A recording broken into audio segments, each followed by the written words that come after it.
Hello. For my article presentation, I'll be focusing on the scientific management to assess educators. Before briefing the topic of scientific management in the American education system, I find importance in explaining the history and original purpose of scientific management. Frederick Winslow Taylor spent 12 years at Midvale Steel Company. He started working as a laborer and worked his way up to become the chief engineer within 6 years. Frederick Winslow Taylor spent much time focusing on creating a more productive worker. Taylor began paying people a fixed price or a piece rate instead of a flat day rate. This did not work because of soldiering. Soldiering is when people naturally do not work hard, or they would choose to work slow in fear of getting laid off because there was not enough work to do, or the piece rate would be lowered if they did more. This meaning, if they worked more and produced more items, the cost per item would go down. Taylor believed that it was management's job to stop soldiering. Taylor believed in a fair day's work for a fair day's pay. This was done by timing, recording, and describing every movement required to perform a specific job. The movements were combined to determine how many times a job could be done and accomplished in a certain amount of time. By determining what was possible helped determine what would be fair to pay a worker for an honest day's work. Because of Frederick Taylor's work in determining this, he then created what we know as scientific management. Under scientific management and the idea of determining how quickly an average human could complete a task in an efficient manner of time, sprouted many other ideas. One idea turned into providing incentives to teachers that outperformed their peers. In a New York Times article written by Kevin Carey on May 19, 2017, Carey describes a story of a man named William S. Sanders. In 1982, the governor of Tennessee, Lamar Alexander, originally proposed the idea of providing incentives to the best teachers. William Sanders then wanted to investigate the question that asks, what determines one to be the best teacher? Or what does the best teacher mean? Using scientific management, William Sanders created standardized testing. William Sanders' method of standardized testing consisted of annual exams in 5 subjects. Sanders believed the scores could gauge teacher efficacy. Based on these annual tests, it would be easy to see how much progress students had made under the instruction of the teacher.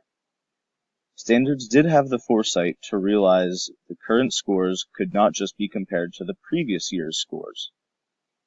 It needed many years to map out a chart to make accurate predictions. For example, if one student consistently improves at 10% every year, an improvement of 20% would be good for the teacher. Conversely, if a student improves at 30% every year, an improvement of 20% would be a decrease from the norm because of the teacher. Sanders' method required external factors to be included, such as socioeconomic status and home life, as well as other factors, to accurately predict expected academic progress levels. This leads us to discussion question number 1. From a business management point of view, how valid and reliable do you think Sanders' method of standardized testing is?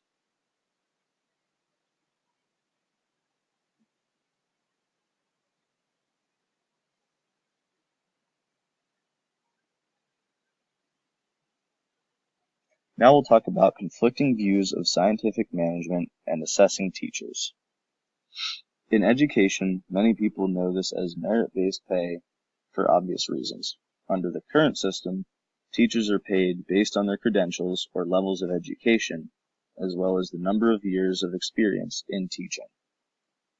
This type of pay could be compared with an analogy to a car salesman. Salesmen have cars to sell, and teachers have education to sell. The more each sells to the consumer, the more financial compensation they receive.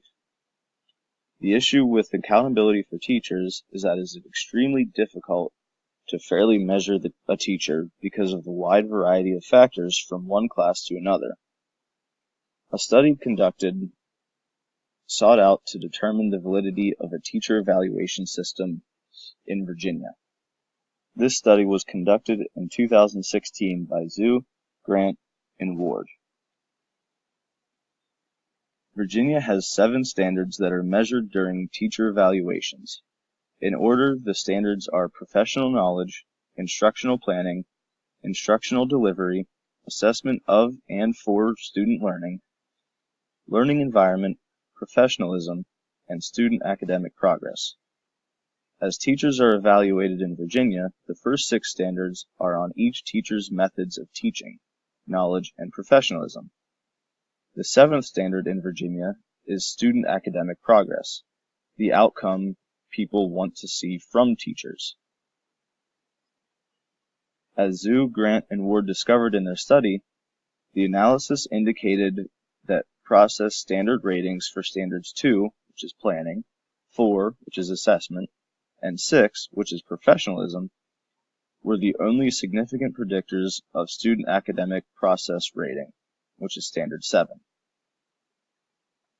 As the results from Zhu, Grant, and Ward's study shows, there are a lot of factors that determine what makes a teacher effective, but only a couple of them have significant correlations to student academic progress.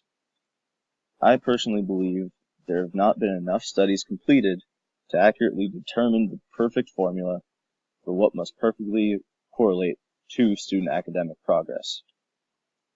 Using scientific management, one might be able to find the best method for one class, but it may not work for another class because of the required materials to teach each specific lesson. And that leads us to our final question, discussion question number 2. What factors do you think could also be researched to help create the most valid standardized test possible?